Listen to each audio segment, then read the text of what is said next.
Have you ever introduced yourself to someone new? You look them in the eye, say your name, maybe shake their hand. It's a simple human ritual, but online, it's a different world. A world where you might be Shadowwolf_93, Quantum Curiosity, or just a passing thought.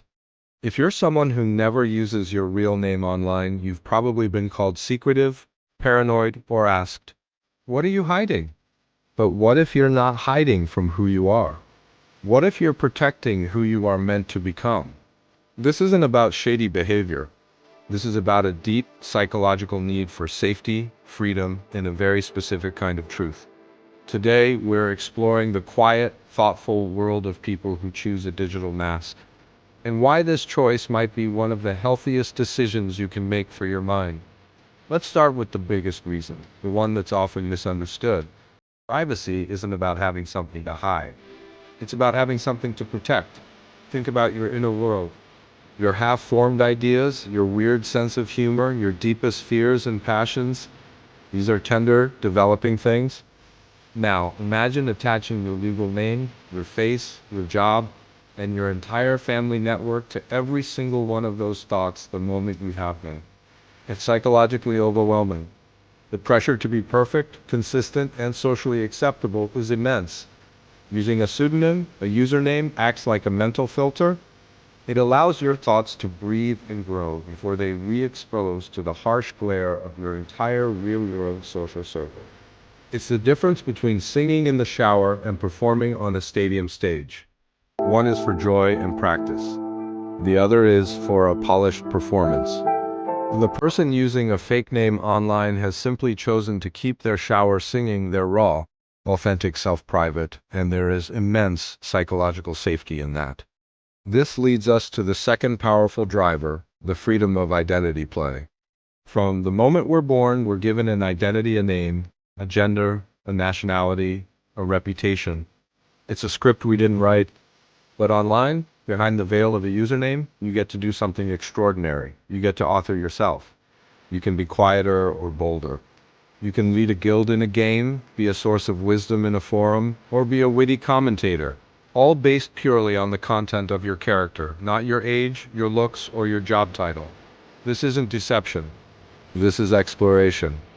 Psychologists call this identity moratorium, a safe space to try on different hats without permanent consequences. It's how we figure out who we really are. That quantum curiosity username isn't a lie. It's a truer version of someone's intellectual self that might feel stifled in their everyday day from accounting life.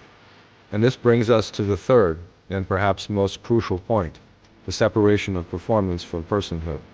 Social media, for many, is a stage. It's a highlight reel of vacations, promotions, and happy families.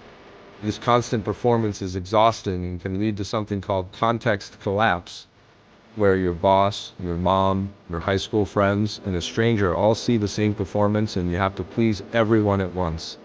The person who uses a pseudonym has built a firewall against this. They have separated their performance self, the one that might have a professional LinkedIn profile, from their personhood self, the one that wants to ask a silly question in a gardening group or share a vulnerable feeling in a support forum without it being linked to their resume. This isn't duplicity. It's a sophisticated form of self-preservation. It's a way to say, this part of my life is for me, not for my public brand. Now you might be thinking, but doesn't this create a culture of disconnection and dishonesty? It's a fair question. The key is intention. For the vast majority, this isn't about malicious trolling or fraud. It's the opposite. It's about creating the conditions for more honest communication. Think about it. Would you be more honest in a therapy session if you knew everything you said was being broadcast to your coworkers? Probably not. The anonymity of a therapist's office is what creates the safety for truth. For many, a username provides that same digital safety. It allows for vulnerability without fear of real-world fallout. The connection formed over a shared interest in a private forum can be deeper and more genuine than 1,000 superficial likes on a public, real-name profile. So, if you are someone who guards your real name online, understand this. You are not being antisocial. You are participating in a long tradition of writers, artists, and thinkers who use pen names to explore ideas freely. You are practicing digital self-defense. You are carving out a corner of the internet that is truly your own, where you can be messy, curious, and unpolished without permission. You are protecting your most valuable asset, your evolving private self. In a world that constantly demands you perform, choosing a name that is yours and yours alone isn't an act of hiding.